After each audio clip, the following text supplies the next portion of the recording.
ఈ సప్తమ భావం అనగానే వివాహం, వ్యభిచారం, ప్రేమించబడుట, జారస్త్రీ కలహం, క్రమం తప్పటం, సుగంధ కుసుమాలు, పానీయములు, మృష్టాన్నము, తాంబూలము, ప్రయాణ భంగము, పెరుగు, బుద్ధిమాన్యము, వస్త్ర అలంకరణ ప్రాప్తి, రేతస్సు, దిక్కలత్రము, మర్మస్థానము, మూత్రము, గుద ప్రదేశము, వ్యాపారము, మధుర పానీయములు,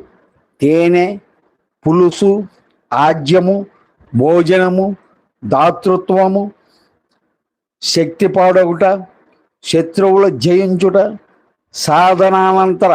ధనము పొందటం, వాద ప్రతివాదనలు, సంభోగము, దత్తపుత్రుడు,